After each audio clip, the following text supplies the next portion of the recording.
Men judge more by their eyes than by their hands. Everyone can see, but few can feel. Machiavelli wrote these words 500 years ago, but he could have been describing my LinkedIn feed last Tuesday. I was scrolling through congratulatory messages on my promotion to senior director, watching dozens of friends celebrate my success with heart emojis and fire symbols. The same people who hadn't returned my calls when I was job hunting 6 months earlier. That's when it hit me. I'd been living in a fantasy. For 32 years, I believed in the Hollywood version of friendship, where loyalty flows naturally, where people stick by you through thick and thin just because they care. I counted my social media connections, my college buddies, my work relationships, and felt rich in friendship. But Machiavelli understood something that took me 3 decades to learn. Every relationship is a transaction, whether we admit it or not. I started paying attention to the patterns. My college roommate Jake only called when he needed startup advice. My neighbor Susan was super friendly when she wanted recommendations for contractors, then disappeared until the next home project. Even my gym buddy Marcus, our conversations always centered around business connections he wanted me to make for him. I wasn't angry about it. I was relieved to finally see reality clearly. The wake-up call came during my divorce proceedings last year. I made a list of people I could genuinely count on for emotional support, not just surface-level sympathy. The list was shockingly short.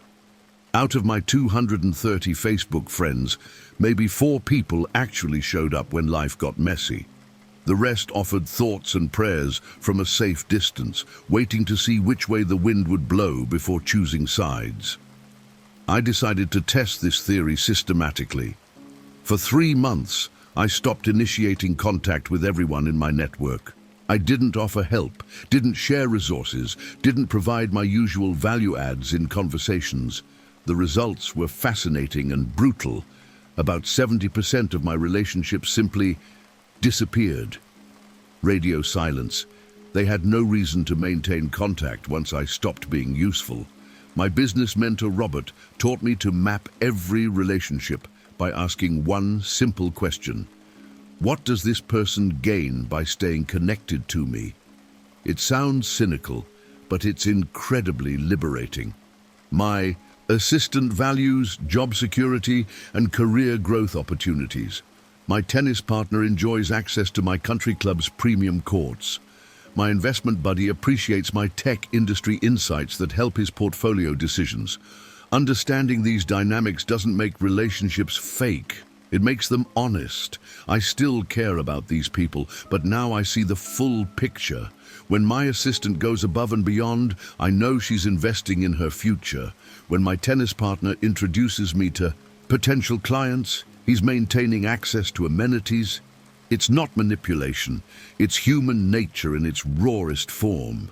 The most successful people I know have mastered this awareness. My CEO, Sarah, never assumes loyalty. She creates conditions where loyalty serves everyone's interests. She doesn't expect people to sacrifice for the company out of pure devotion. She aligns their personal goals with company success. She's not cynical about it. She's strategic about it. I started applying this lens to my family relationships too. My brother calls more often when he's between jobs. My mother stays in closer contact when she's worried about Dad's health and wants emotional support. Again, this isn't selfish behavior. It's how human connections actually work. We gravitate toward people who meet our needs, whether those needs are emotional, financial, social, or practical. The freedom in accepting this reality is incredible.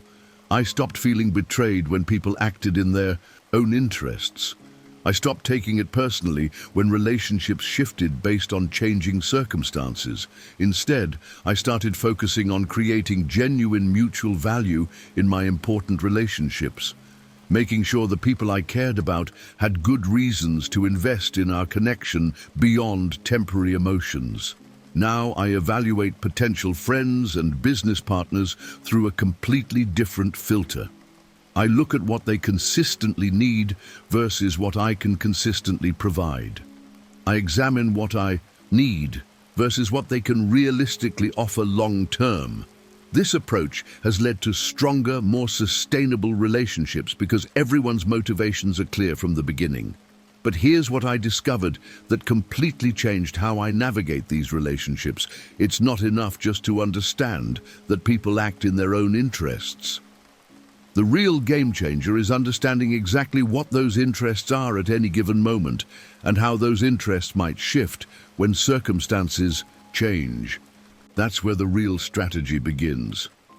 Those who neglect what is done for what ought to be done sooner effect their ruin than their preservation. Machiavelli understood that expecting goodness to generate goodness automatically is one of humanity's most dangerous delusions. I learned this lesson the hard way during my first management role at a tech startup in Austin back in 2020.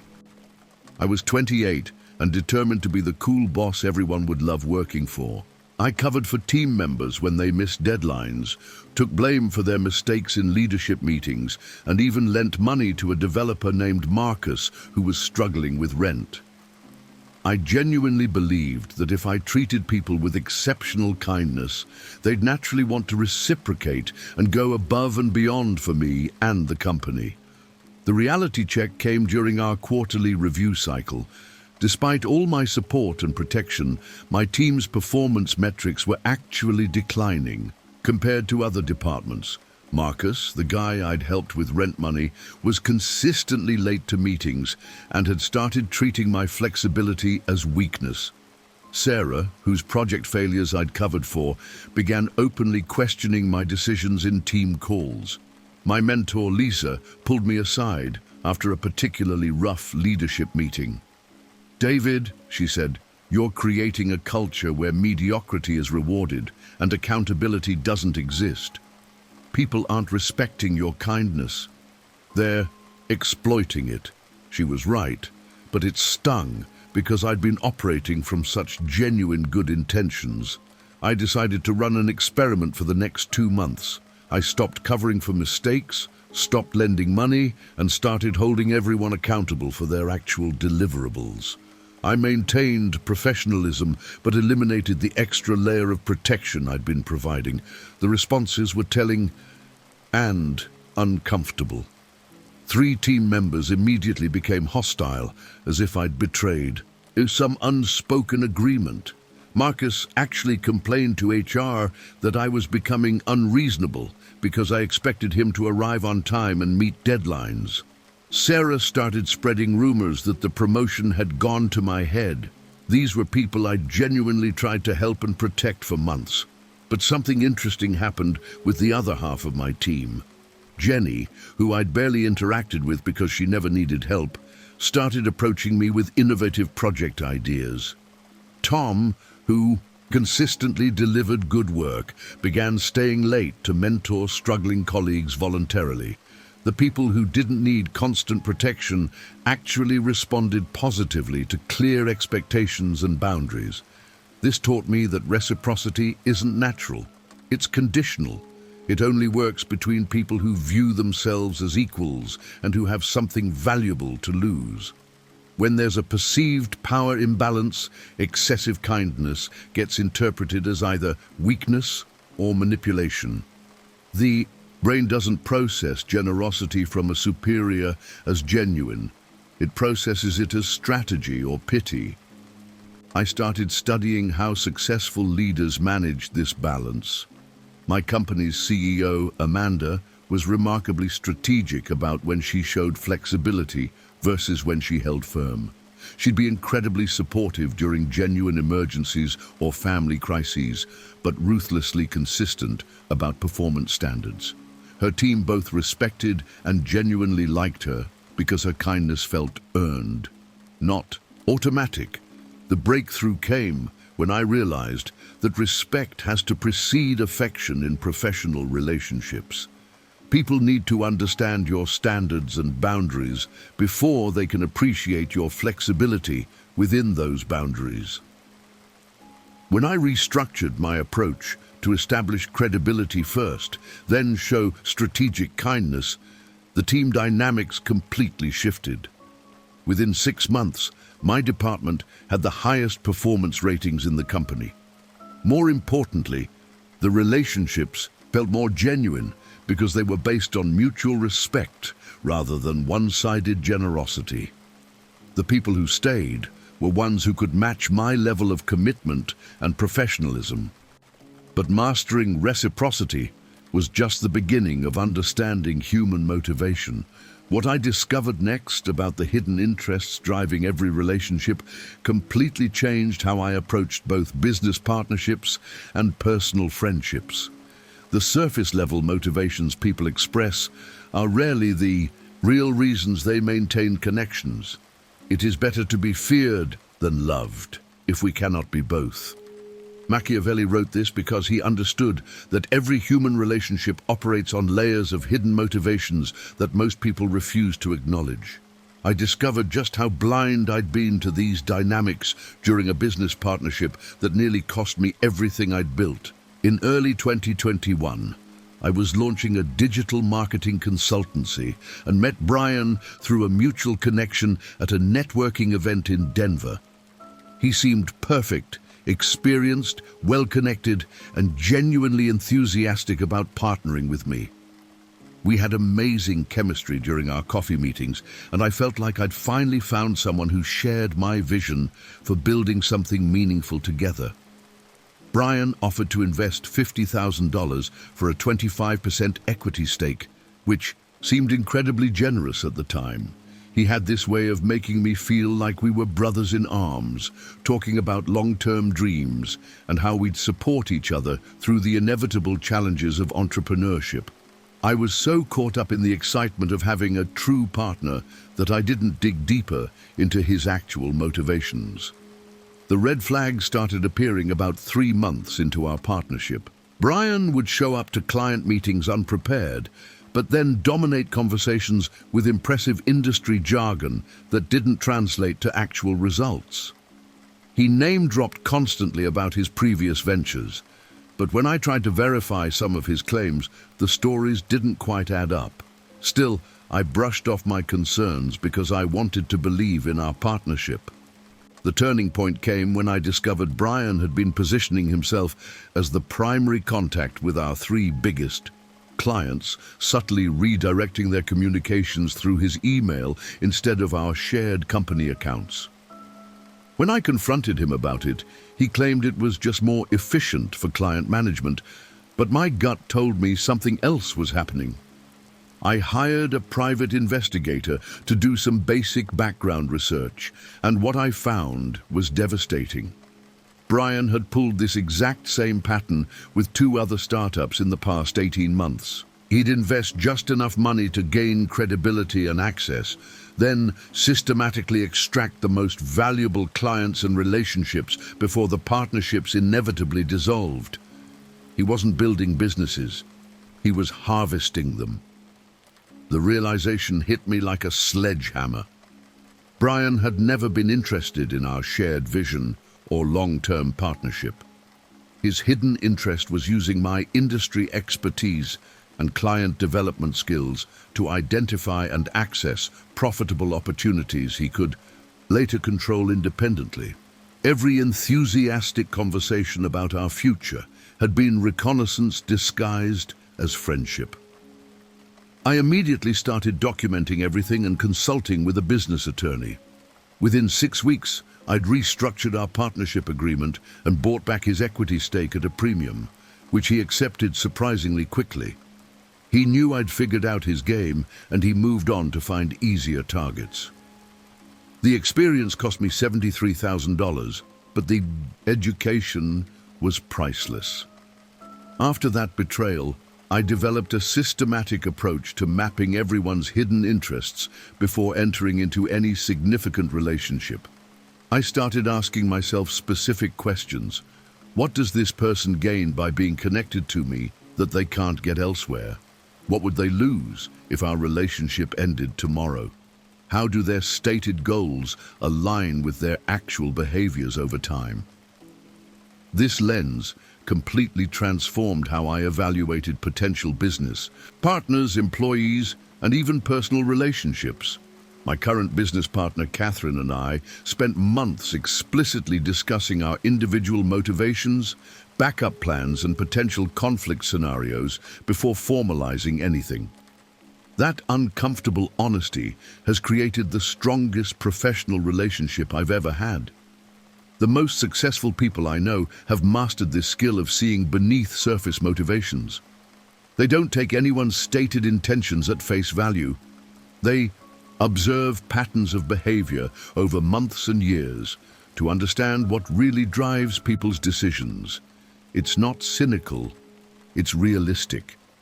But understanding hidden interests was just the first layer of protection I needed to develop. What I learned next about creating strategic dependencies completely changed my approach to building lasting business relationships and ensuring that people had genuine reasons to remain loyal beyond temporary emotions or convenient circumstances. He who builds on the people builds on mud. Machiavelli understood that emotional loyalty is unreliable, but strategic dependencies create predictable allegiances. I learned this principle during the most challenging period of my consulting business, when I had to rebuild my entire client base after the Brian disaster and discovered that making myself indispensable was far more powerful than trying to be likable. After buying out Brian's partnership, I was left with 2 clients and a mountain of debt. My first instinct was to work harder and be more accommodating to everyone, hoping they'd stick with me out of sympathy or appreciation. But I remembered Machiavelli's warning about building on emotions. I needed to create situations where people genuinely needed me, not just enjoyed working with me. I started analyzing what unique value I could provide that would be genuinely difficult for clients to replace. Instead of offering generic marketing services like everyone else, I began specializing in highly technical SEO audits for e-commerce companies with complex inventory systems. It required me to learn coding languages and database management, but it created a very specific expertise that maybe 20 people in the country could deliver at my level. My breakthrough client was a mid-sized outdoor gear company called Summit Sports that was losing hundreds of thousands in revenue due to search visibility issues their previous agency couldn't solve. I spent 3 weeks diving deep into their product catalog structure and identified 17 critical technical problems that were invisible to generalist marketers but were crushing their Google rankings.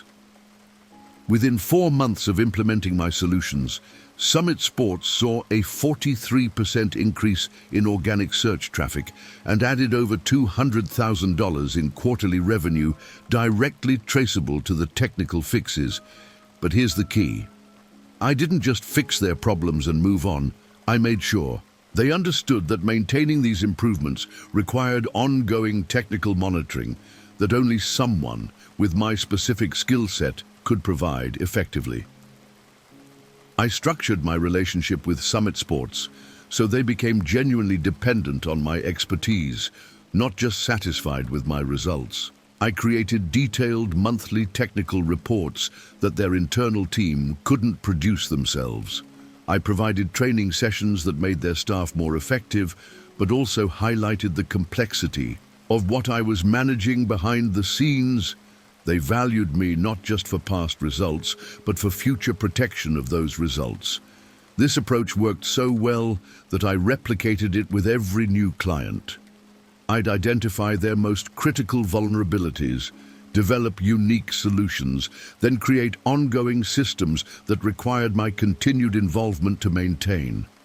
Within 18 months, I had 12 clients paying premium rates because switching to another provider would mean losing capabilities they'd become completely dependent on. The genius of this strategy was that it eliminated price competition entirely.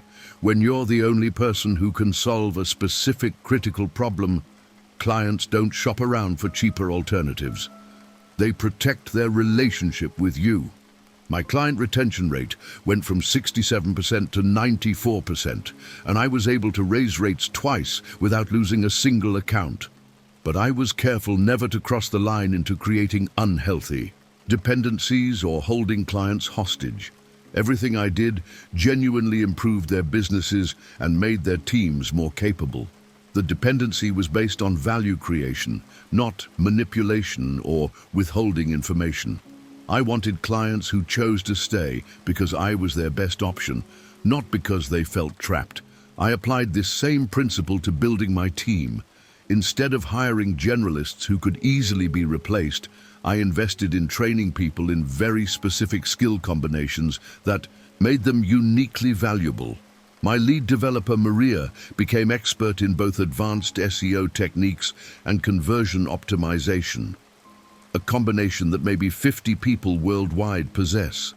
She commands top-tier compensation because her unique skill set makes her irreplaceable. The most important lesson was understanding the difference between dependency and manipulation. Healthy strategic dependencies benefit everyone involved. Clients get better results, team members become more valuable, and I build a sustainable business. Manipulation creates resentment and eventual rebellion. The key is creating mutual value where everyone genuinely benefits from the relationship continuing. Now, I evaluate every business relationship through this lens. What unique value am I providing that would be difficult to replace? What would people lose if they ended their connection with me? How can I make our professional relationship genuinely beneficial for everyone while ensuring they have practical reasons to maintain it long term? But creating dependencies was only half the equation for building lasting professional relationships. What I discovered next about managing the inevitable betrayals and shifts in loyalty taught me that even the strongest dependencies can be shattered when people's fundamental interests change unexpectedly. Men are so simple and obey present necessities so much that the one who deceives will always find someone who will allow himself to be deceived. Machiavelli didn't view betrayal as a moral failing. He saw it as a statistical inevitability when interests diverge. I learned to embrace this brutal reality during the summer of 2022, when my most trusted employee walked away with my 3 biggest clients and taught me that preparing for betrayal isn't paranoia, it's basic business hygiene. Maria had been with me for almost 2 years and had become genuinely indispensable to my operations. She understood our clients' technical needs better than anyone, had developed personal relationships with their key decision-makers, and consistently delivered exceptional results. I trusted her completely, maybe too completely. I gave her access to client contracts, pricing structures, and strategic planning documents because I wanted her to feel like a true partner in building something meaningful together. The first warning sign came during a casual conversation in March, when Maria mentioned that several competitors had been reaching out to recruit her with interesting opportunities. I felt proud that other companies recognized her talent, and I even offered to match any competing salary offers to keep her happy. Looking back, I realized that conversation was probably her way of testing whether I was prepared for what was coming. By May, I noticed subtle changes in Maria's behavior patterns. She started scheduling more client calls during times when I wasn't available to participate. She began handling certain project communications through her personal email instead of our company systems. She seemed less engaged during our weekly strategy meetings and more protective of her client relationship details. My gut told me something was shifting, but I convinced myself I was being paranoid. The betrayal came in mid-July, delivered through a conference call that I'll never forget. 3 of my biggest clients, Summit Sports, TechFlow Solutions, and Mountain Peak Retail, called within the same afternoon to inform me they'd be transitioning their accounts to Maria's new consulting firm. She had positioned the move as a natural evolution, where she could provide more personalized attention and dedicated focus on their specific needs. What hurt most wasn't the financial impact, though losing 68% of my revenue overnight was devastating. What really stung was discovering that Maria had been methodically planning this extraction for at least 4 months. She had incorporated her competing business in March, signed office space in April, and spent May and June convincing my clients that she could deliver better results independently. The personal conversations, the late-night problem-solving sessions, the shared vision for growing the company. It had all been theater while she prepared her exit strategy. My first instinct was to feel personally betrayed and professionally destroyed. I wanted to fight the client transitions, contact lawyers about non-compete violations, and publicly expose Maria's deceptive behavior. But then I remembered Machiavelli's teaching. Betrayal isn't an aberration. It's a natural occurrence when someone's interests change and they see an opportunity to improve their position significantly. Instead of wallowing in anger or shock, I forced myself to analyze the situation objectively. Maria had acted rationally from her perspective. She saw an opportunity to triple her income while gaining complete control over client relationships she had largely built herself. From a purely strategic standpoint, her timing and execution were actually quite impressive. She had minimized her personal risk while maximizing the damage to my business. This perspective shift was incredibly liberating. I stopped taking the betrayal personally and started focusing on what I could learn from the experience. I realized I had created a single point of failure in my business by allowing one person to develop exclusive relationships with too many critical clients. I had made Maria so valuable that losing her meant losing everything she had access to. Within 6 weeks, I had completely restructured my business operations around the assumption that key employees would eventually leave and potentially compete with me. I implemented systems where multiple team members maintain relationships with each client, where critical processes are documented and transferable, and where no single person has access to information that could destroy the business if weaponized. I also started building what I called betrayal insurance into every important business relationship. This meant maintaining direct relationships with client stakeholders beyond my primary contact person, creating value streams that were independent of any single employee's expertise, and always having backup plans ready for when key people inevitably moved on to pursue better opportunities. The rebuilding process took 8 months, but the business that emerged was far more resilient and sustainable. I learned to appreciate employees who contributed excellent work while accepting that their loyalty would last exactly as long as their personal interests aligned with staying. This wasn't cynicism. It was realism that allowed me to build better systems and maintain healthier expectations. Looking back, Maria actually did me a favor by forcing me to confront the structural vulnerabilities in my business model.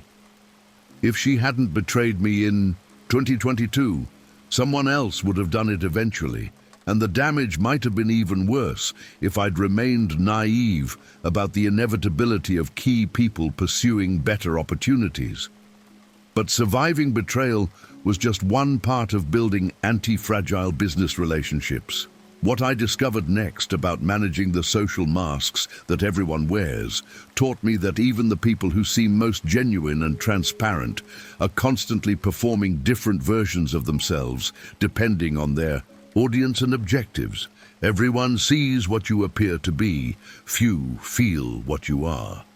Machiavelli understood that authenticity is a luxury most people can't afford in professional relationships. I discovered just how sophisticated these social performances could be when I started dating Rebecca, a marketing director who taught me that the most dangerous people aren't the obvious manipulators.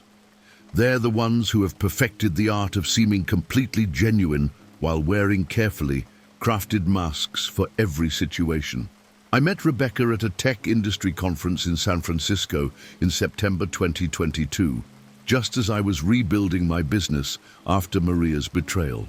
She approached me during the networking reception with what seemed like genuine curiosity about my presentation on technical SEO strategies. Our conversation felt natural and unforced. She asked thoughtful questions, shared relevant insights from her own experience, and had this way of making me feel like the most interesting person in the room. Over the next few months as we started dating, I was impressed by how consistent Rebecca seemed across different contexts. She was equally charming with my friends, professional with my business contacts, and warm with my family when I introduced her at Thanksgiving dinner. I remember thinking I'd finally found someone who was genuinely authentic. Someone who didn't put on different faces for different audiences, like so many people I'd encountered in business. But small inconsistencies started emerging that made me pay closer attention. Rebecca would tell slightly different versions of the same stories depending on her audience. When talking to my tech entrepreneur friends, she emphasized her startup experience and risk-taking mentality. With my more traditional business contacts, she highlighted her corporate background and strategic planning skills. With my family, she focused on values and long-term relationship goals. The breakthrough came during a dinner party at my house, where several different social circles intersected for the first time. Rebecca had to navigate conversations with my business partner Catherine, my college friend Mike, and my neighbor Tom simultaneously. I watched her subtly adjust her personality, vocabulary, and even physical posture as she moved between conversations. It was like watching a master performer switch between different characters in real time. What struck me wasn't that Rebecca was being deceptive. She wasn't lying or manipulating anyone. Instead, she had developed an incredibly sophisticated ability to emphasize different aspects of her genuine personality, depending on what would resonate most with each person. She was still being truthful, but she was curating which truths to highlight for maximum social impact. I started paying more attention to how I operated in different contexts and realized I was doing the same thing, just less skillfully. With clients, I emphasized my technical expertise and reliability. With friends, I highlighted my adventurous side and sense of humor. With family, I focused on stability and responsibility. We all wear masks. Most of us just don't realize how calculated our performances have become. The real lesson came when I began studying how successful people manage these social presentations strategically. My CEO friend Amanda maintains completely different personas for board meetings versus team-building events versus media interviews. Each version is genuinely her, but she consciously chooses which aspects of her personality to amplify based on her objectives for each interaction. I realized that recognizing social masks isn't about exposing people as fake. It's about understanding that everyone is constantly making strategic choices about how to present themselves. The people who seem most authentic are often just the ones who have mastered making their performances feel natural and unforced. This insight completely changed how I evaluated potential business partners and employees. Instead of looking for people who seemed genuine, I started focusing on whether their various masks were consistent with their actual capabilities and whether their performances indicated strategic thinking or just social anxiety. Someone who consciously adapts their communication style shows emotional intelligence.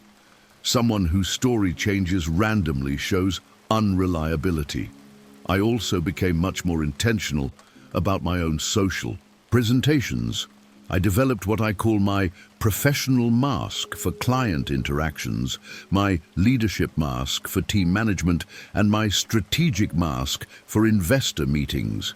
Each version is authentically me, but I consciously choose which qualities to emphasize based on what each situation requires for optimal outcomes. The key breakthrough was understanding that effective social masks aren't about deception, they're about communication optimization. When I emphasize my technical expertise with engineering teams and my business vision with investors, I'm not being fake, I'm being strategically relevant. The goal isn't to trick people, it's to help them connect with the aspects of my personality that will be most valuable for our mutual success. But mastering social presentations was just the foundation for deeper relationship strategy. What I learned next about the economics of gratitude and strategic generosity revealed that even the most well-intentioned acts of kindness can backfire spectacularly if the timing and dosage aren't carefully calibrated to respect people's psychological need for autonomy. Benefits should be given little by little, so that they may be better enjoyed. Machiavelli discovered something that modern psychology confirms. Gratitude is a finite resource that depletes rapidly when overwhelmed. I learned this lesson through one of the most painful mistakes of my entrepreneurial journey, when my attempts to be an incredibly generous boss nearly destroyed the team culture I was trying to create. By early 2023, my consulting business had recovered from the Maria situation and was growing rapidly. I was so grateful to my new team for helping rebuild everything that I wanted to show my appreciation in dramatic ways. I gave everyone substantial mid-year bonuses, covered full health insurance premiums, paid for professional development courses, and even surprised the team with a weekend retreat to Napa Valley that cost me nearly $15,000. My intentions were genuinely pure. These people had worked incredibly hard during the rebuilding phase, staying late to handle client emergencies and going above and beyond to prove that we could deliver exceptional results, even after losing our senior talent.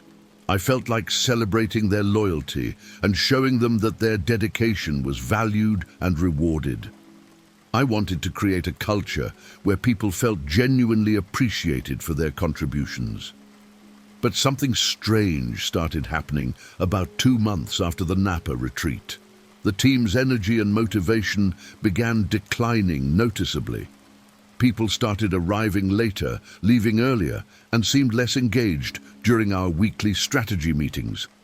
Jake, one of my developers, actually complained that the coffee in our office kitchen wasn't as good as what we'd had at the resort. Sarah mentioned that her hotel room during a client visit wasn't as nice as her Napa accommodations. The breaking point came when I announced our quarterly results, which were the best in company history, and the team's reaction was surprisingly muted. Instead of celebration, there was an expectant silence, as if they were waiting for me to announce what extraordinary reward would follow these extraordinary results. I realized with growing horror that my generous gestures had created an expectation cycle rather than building genuine appreciation. My business coach, Jennifer, helped me understand what had happened psychologically. When you give someone a gift that's dramatically larger than what they expected or felt they earned, their brain doesn't process it as generosity. It processes it as either manipulation or evidence that you have so much excess resources that the gift cost you nothing meaningful. Either interpretation destroys the gratitude response you were hoping to create. Even worse, large unexpected benefits can trigger what psychologists call reactance, which is an unconscious resistance to feeling overly indebted to someone. When people feel like they owe you more than they can reasonably repay, they start resenting the debt rather than appreciating the gift. My team wasn't becoming ungrateful out of selfishness. They were becoming uncomfortable with the level of obligation my generosity had created. I completely restructured my approach to recognition and rewards. Instead of grand gestures, I started giving smaller, more frequent acknowledgements that felt proportional to specific contributions. When Jake solved a particularly challenging technical problem, I sent a personalized thank you note and a $50 gift card to his favorite restaurant. When Sarah landed a difficult client, I gave her an extra paid day off and public recognition during our team meeting. The transformation was remarkable. These smaller, more targeted rewards generated far more genuine enthusiasm and appreciation than my expensive grand gestures ever had. People started mentioning the specific ways I'd recognized their work in casual conversations, and the overall team energy became more positive and sustained. The key was making each reward feel earned and proportional rather than overwhelming and obligation-creating. I also learned to space out my gestures of appreciation strategically. Instead of showering people with multiple benefits simultaneously, I spread recognition across time, so each acknowledgement could be fully absorbed and appreciated before the next one arrived. This created an ongoing sense of being valued, rather than a single overwhelming experience followed by a return to baseline expectations. The most important insight was understanding that people need to maintain their sense of autonomy and dignity even when receiving help or recognition. Overly generous gestures can feel patronizing or controlling, even when delivered with the best intentions. The goal became creating appreciation that enhanced people's sense of competence and value rather than making them feel like charity recipients. This principle extended beyond workplace relationships into my personal life as well. I stopped trying to solve everyone's problems with dramatic interventions and started offering smaller, more sustainable forms of support that allowed people to maintain their independence while still feeling cared for. The relationships became healthier and more balanced as a result. But managing the economics of gratitude was just one aspect of understanding relationship dynamics. What I discovered next about the strategic timing of availability and scarcity completely revolutionized how I manage my own value perception in both professional and personal relationships. One must be a fox to recognize traps and a lion to frighten wolves. Machiavelli understood that strategic availability is more powerful than constant presence. I discovered this principle during a pivotal moment in my relationship with Rebecca, when I realized that my pattern of always being immediately responsive was actually diminishing my value in her eyes and creating an unhealthy dynamic that threatened our entire connection. The problem started during the spring of 2023, when Rebecca and I had settled into a comfortable routine after dating for about 8 months. I prided myself on being the kind of partner who was always available when needed. I responded to her texts within minutes, answered calls immediately, and rearranged my schedule whenever she wanted to spend time together. I thought I was demonstrating dedication and reliability, but I started noticing subtle changes in how Rebecca interacted with me. She seemed less excited about our plans, took longer to respond to my messages, and appeared more interested in conversations with other people at social events. When I asked if everything was okay, she said she felt like our relationship had become too predictable and that she missed the excitement we'd had during our early dating phase. The wake-up call came during a dinner with my friend Marcus, who's built a successful real estate business by mastering the psychology of scarcity. He pointed out that I had made myself so available to Rebecca that I'd eliminated any sense of mystery or challenge from our relationship. "David," he said, "when someone can predict your availability completely, they stop valuing your time. You've trained her to see your attention as unlimited and therefore not particularly special."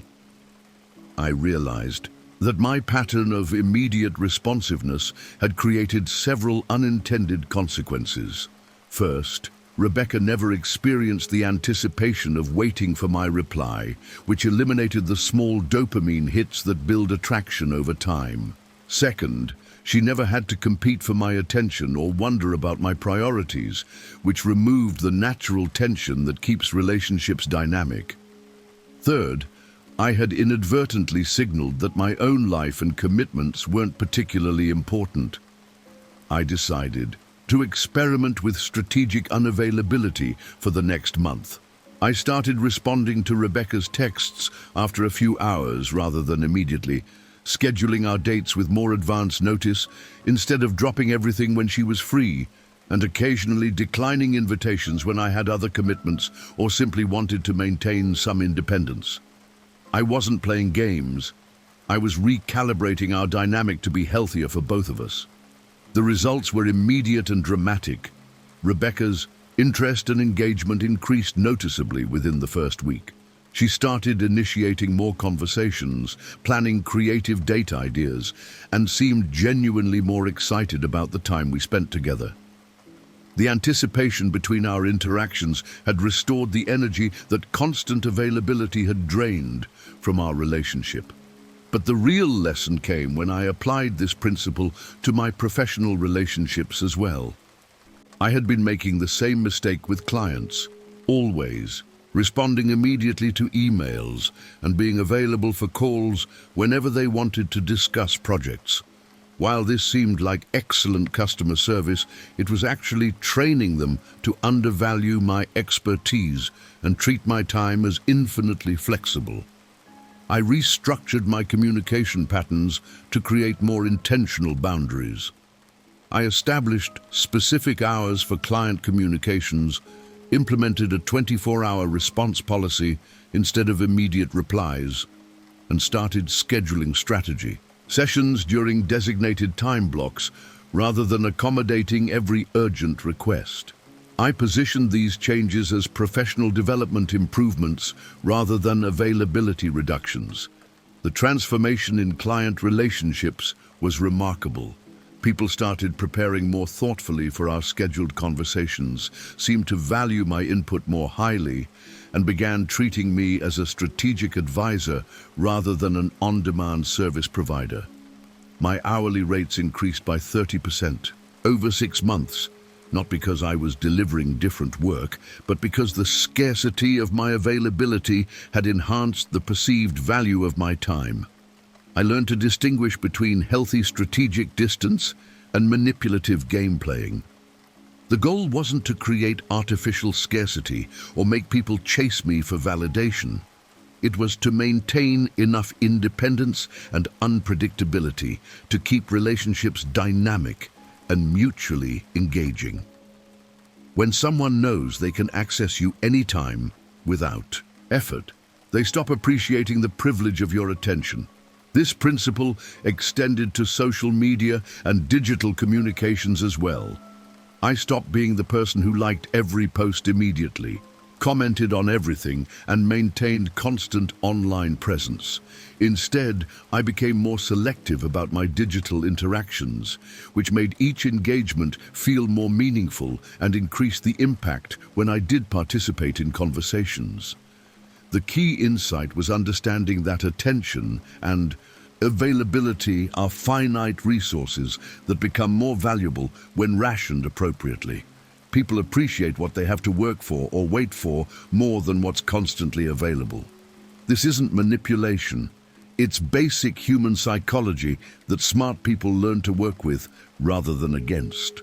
But mastering the timing of availability was just the beginning of understanding how information flows through relationships. What I learned next about managing secrets and confidential information taught me that controlling what people know about you is often more powerful than controlling what you know about them. He who reveals others' secrets destroys confidence. He who guards his own controls power. Machiavelli understood that information is the most valuable currency in human relationships. I learned this lesson through a situation that nearly destroyed my reputation and taught me that knowing when to share, when to withhold, and when to strategically leverage confidential information can mean the difference between success and catastrophe. The situation began in late 2023 when I was invited to join the advisory board of a promising fintech startup called Velocity Pay. During my first board meeting, I learned some disturbing information about their main competitor, Stream Finance, from another board member named Richard, who had previously worked there. Richard casually mentioned that Stream Finance was facing a major regulatory investigation that hadn't been made public yet, and their CEO was secretly shopping the company to potential acquirers. This information was incredibly valuable because several of my consulting clients were considering partnerships with Stream Finance, and I was personally evaluating whether to invest in their upcoming funding round. Richard had shared this intelligence during what felt like casual conversation, but I realized later that he was probably testing whether I could be trusted with sensitive information before revealing anything truly critical about Velocity Pay's internal situation. My first instinct was to immediately warn my clients about Stream Finance's hidden problems. I felt like I had an obligation to protect them from making bad business decisions based on incomplete information. But something made me pause and consider the broader implications of acting on confidential intelligence that wasn't meant for public consumption. I realized that Richard had essentially given me a test. If I immediately leaked his Stream Finance information, he would know I couldn't be trusted with Velocity Pay's strategic secrets, and my value as a board member would be permanently compromised. But if I kept his confidence while using the information wisely, I would demonstrate that I could handle sensitive intelligence responsibly. Instead of directly warning my clients, I started asking them more probing questions about their due diligence processes and encouraging them to investigate Stream Finance's regulatory compliance more thoroughly. I planted seeds of caution without revealing my specific knowledge. Two of my clients discovered red flags during their expanded research and decided to avoid the partnership. The third client proceeded anyway despite my indirect warnings. 3 months later, news broke about Stream Finance's regulatory problems and acquisition talks, exactly as Richard had predicted. My two cautious clients thanked me for encouraging their thorough due diligence, though they never knew I had advanced intelligence.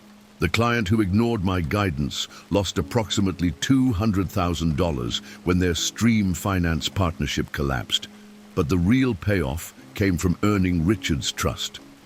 During subsequent board meetings, he began sharing much more strategic information about Velocity Pay's plans, competitor intelligence, and market insights that helped me provide exponentially more valuable advice. My reputation as someone who could handle confidential information responsibly opened doors to other high-level advisory positions and investment opportunities. I started developing what I call an information architecture for managing different levels of confidential knowledge. Level 1 information could be shared freely in appropriate contexts. Level 2 required permission from the source. Level 3 was never shared but could influence my decision-making. Level 4 was locked away completely and used only for personal risk management. The most important lesson was understanding that secrets have expiration dates and strategic timing windows. Information that's incredibly valuable today might be worthless next month, but releasing it at the wrong moment can destroy relationships permanently. I learned to evaluate not just what I knew, but when sharing that knowledge would create maximum value while minimizing relationship damage.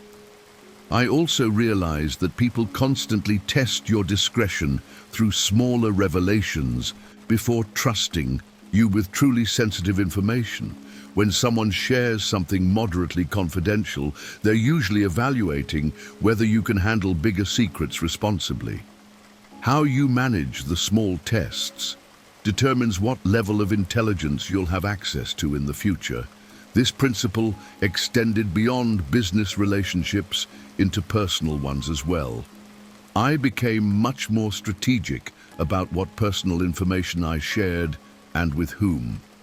I started paying attention to how friends and family members handled confidences I gave them, using their discretion as a guide for how much I could trust them with sensitive information in the future. The key insight was that controlling information flow is often more powerful than having information itself. Someone who reliably keeps secrets becomes a trusted repository for intelligence, while someone who leaks confidences gets excluded from important conversations. Your reputation for discretion determines your access to the information, networks that really matter. But managing information was just one aspect of building sustainable professional relationships. What I discovered next about creating mutual value systems taught me that the strongest connections aren't based on friendship or loyalty. They're based on clear, conscious recognition of what each person gains from maintaining the relationship over time. Men establish friendships when it brings them advantage. When the advantage disappears, so does the friendship. Machiavelli's most brutal truth became crystal clear during my negotiations to sell my consulting business in early 2024. I discovered that the relationships I thought were based on genuine affection were actually sophisticated exchanges of mutual value. And once I understood this dynamic consciously, I could build far more honest and sustainable connections. The realization hit during a conversation with my potential acquirer, Jonathan, who ran a mid-sized digital marketing agency in Chicago. We had developed what felt like genuine friendship over 6 months of negotiations, sharing meals, discussing industry trends, and even talking about our families. I genuinely liked him as a person and felt like we had connected on values and vision for the future of digital marketing. But during our final negotiation session, when we hit a disagreement about earn-out terms, Jonathan's entire demeanor shifted. The warm, collaborative tone disappeared, and he became coldly transactional.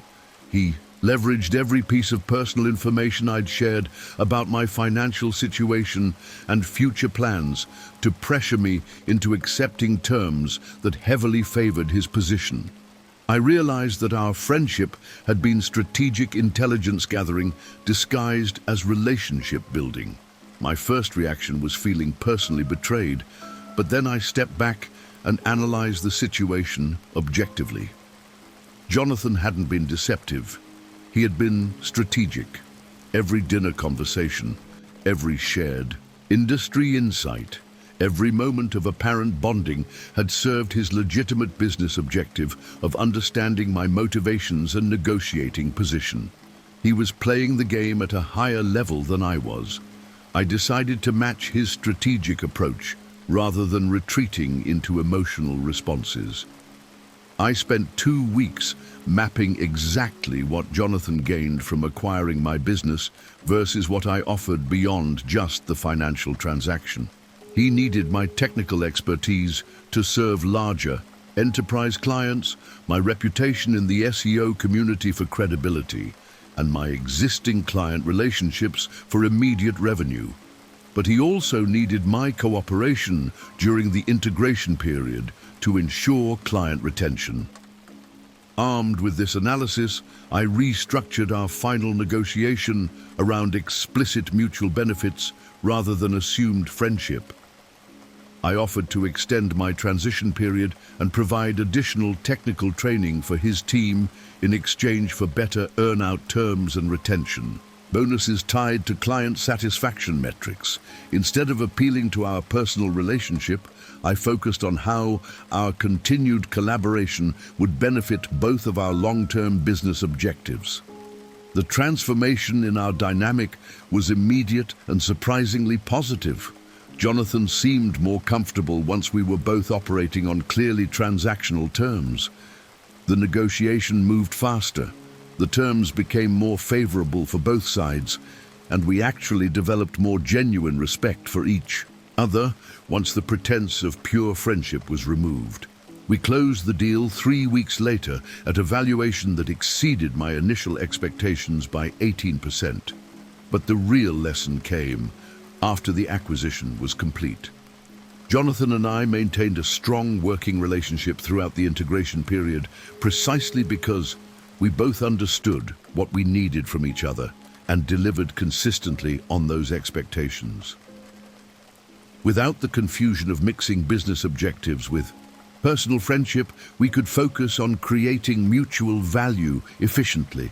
I started applying this framework to all my professional relationships. With my new colleagues at Jonathan's agency, I explicitly discussed what skills and insights I could contribute to their projects and what support I needed to be successful in my new role. Instead of hoping people would like me enough to help me succeed, I focused on making their jobs easier and their results better, which created natural incentives for them to invest in our working relationships. This approach extended to my personal relationships as well, though more subtly. I became more conscious of what I consistently offered to friends and family members beyond just emotional support. Practical help, professional connections, unique experiences, or specialized knowledge. I also became more aware of what I genuinely needed from different relationships and whether those needs were being met sustainably. The key breakthrough was understanding that acknowledging mutual utility doesn't make relationships fake or manipulative. It makes them more honest and resilient. When both people understand what they contribute and what they receive, they can make conscious decisions about investing in the relationship based on realistic expectations rather than romantic ideals about unconditional loyalty. I learned to distinguish between relationships based on complementary strengths versus those based on temporary convenience.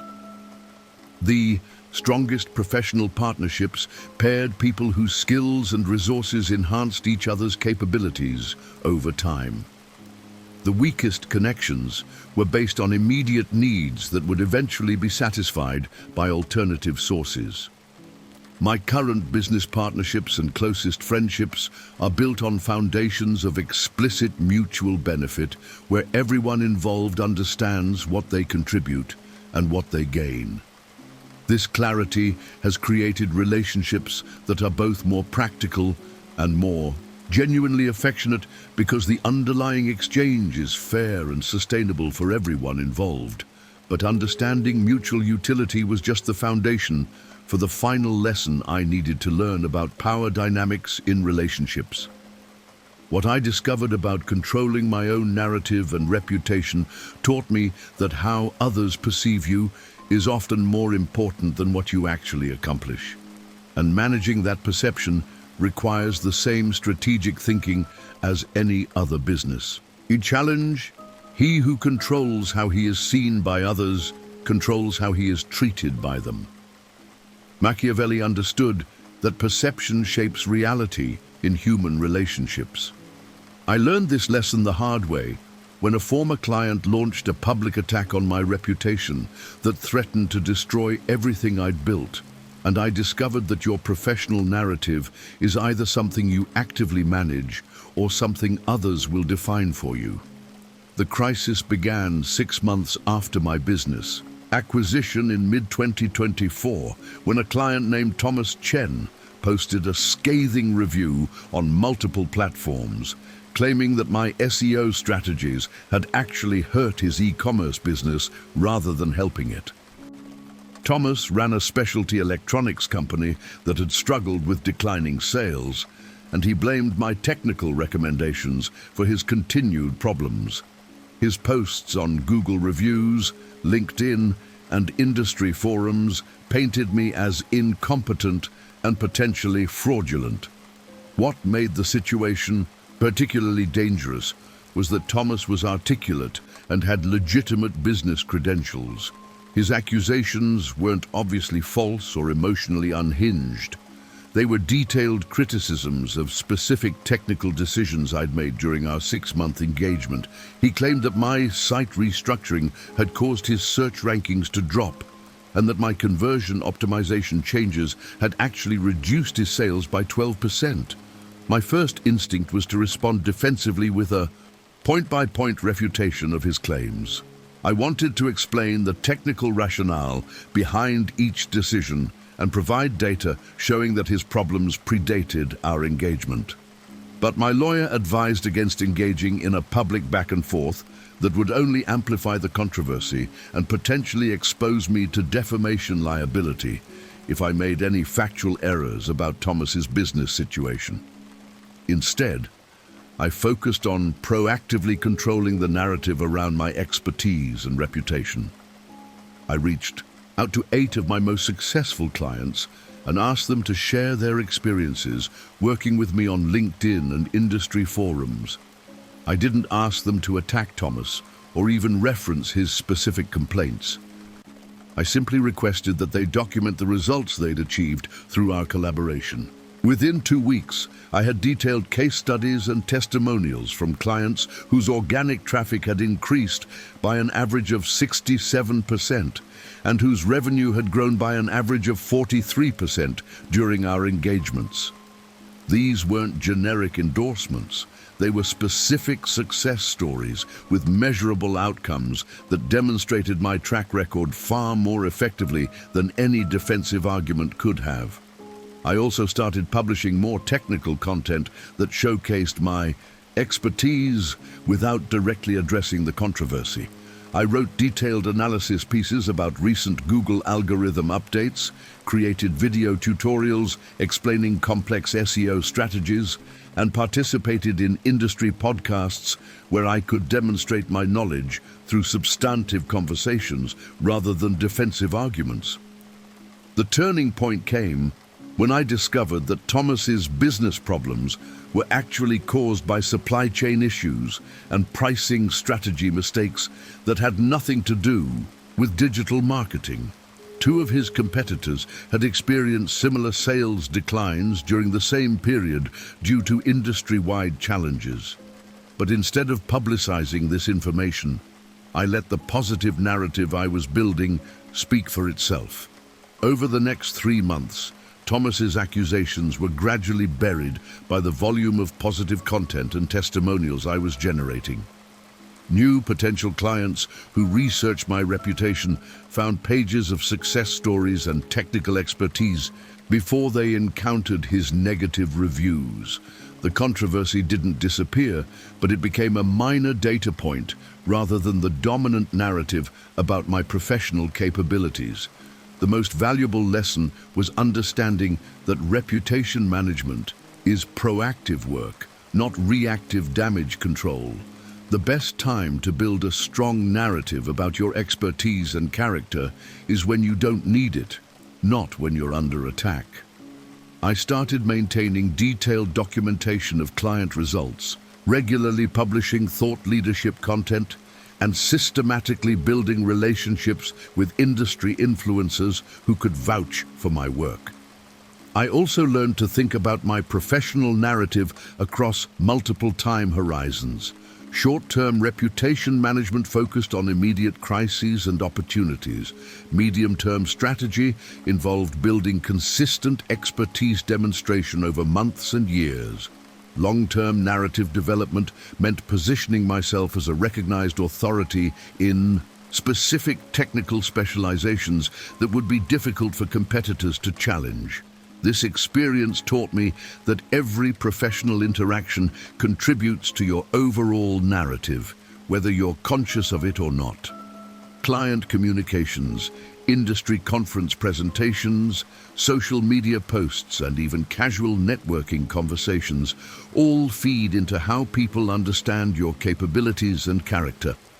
Managing these touch points strategically is just as important as delivering good work.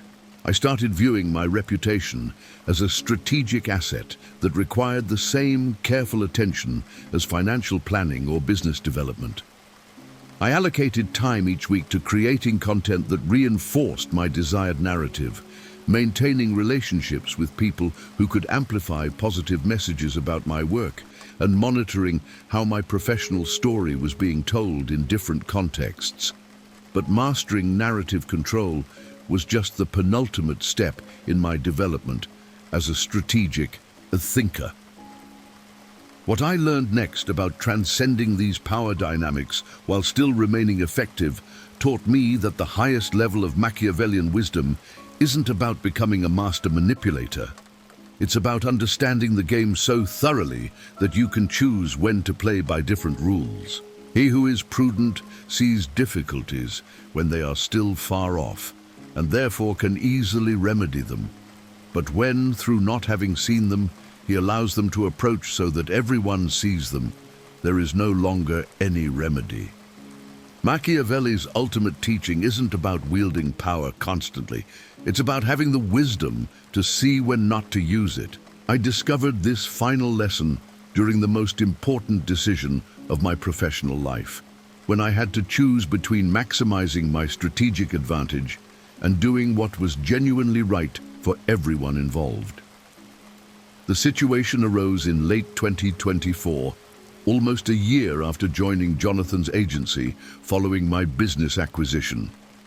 I had integrated successfully and was leading their most profitable client accounts, but I started noticing serious financial irregularities in how Jonathan was managing the company's cash flow. He was using revenue from new client retainers to cover operational shortfalls rather than delivering the services those payments were intended to fund. The company was essentially running a slow-motion Ponzi scheme that would inevitably collapse. I discovered this through my access to financial reports that Jonathan shared with senior team members. He trusted me completely by this point, both because of my successful integration and because I'd proven my discretion with sensitive information in previous situations. Jonathan had no idea that I understood enough about financial management to recognize the warning signs of his increasingly desperate cash flow manipulation. This put me in an incredibly powerful position. I could document Jonathan's financial mismanagement, present the evidence to our largest clients, and potentially orchestrate a management buyout that would put me in control of the agency at a fraction of its apparent value.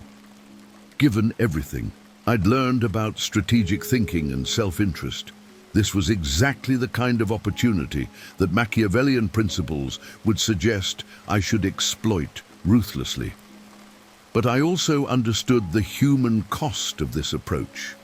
The agency employed 23 people who had no knowledge of the financial problems and would lose their jobs if the company collapsed suddenly. Our clients had legitimate business needs that would be disrupted if their service provider imploded without warning.